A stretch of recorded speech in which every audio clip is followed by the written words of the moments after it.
You should research both the field and where you choose to apply.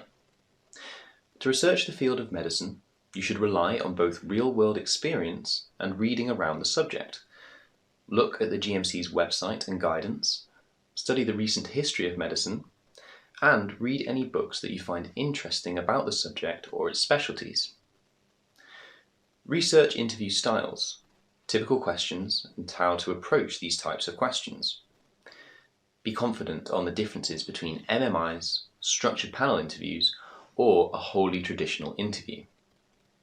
Then, research each university that you are applying to thoroughly.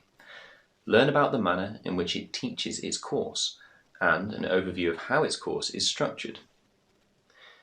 Consider what sets the course apart from others.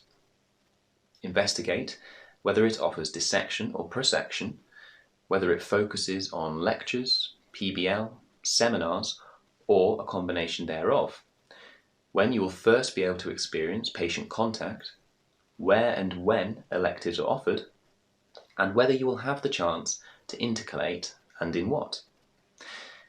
Ideally, you should attend open days as far as is possible and try to speak to current or previous students of the university in order to gain a real insight into where you will hopefully be studying. Consider the ethos of each university. Some are far more focused on science and producing future academics or clinician scientists, whilst others focus on those with great people skills who will focus on treating their patients holistically. You should also research medicine through your experience, volunteering and seeking out placements at hospitals, GP surgeries, and care homes. This form of research will bestow an actual understanding of the day-to-day life of a doctor or healthcare worker and is invaluable when applying to university. Take the time to reflect as you learn and to note down what you learn for future reference. Your knowledge should extend beyond an overview of medicine. You should be aware of current events, especially those that are relevant to healthcare. Read articles from trustworthy sources like the BBC, the Student BMJ, or broadsheet newspapers. Be aware of the most pressing medical issues, those that involve ethics, new technology, recent policy changes, the working lives of doctors, and shifts in scientific thinking. You will find a list of important hot topics in Blackstone's resources, which provide a strong grounding in all that you are likely to be asked about at interview from this domain.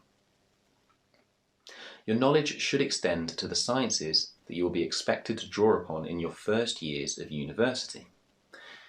Whilst not normally a topic at interviews, you may still be faced with questions on the sciences at traditional style interviews.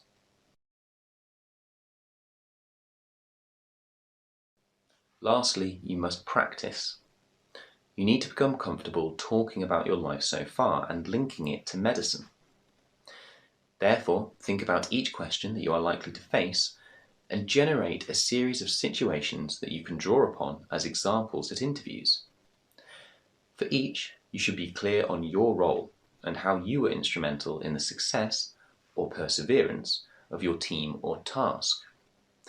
You should have reflections that show that you learn from both success and failure. Ensure that you are able to talk about accomplishments without shame, but also avoid sounding arrogant. Practice delivering these situations to other people to receive feedback. Reflect on your own personal attributes and how they might apply to medicine and the attributes of a doctor, and then practice describing these to other people in a mock interview format. Organize as many mock interviews as you can, with as broad a range of people as is possible. Ideally, you should have mock interviews with friends and family at the outset, and then use teachers or relative strangers as you move forward. The most worth, though, will come from organising mock interviews with doctors or those in the healthcare field, as they are most able to judge your responses. Try to structure the mock interview in the same way that your real interview will be structured. So, if it is a panel interview, having 2 interviewers will be of the most benefit. If you're expecting an MMI, try to set up a few different stations with different assessors to most accurately replicate the experience.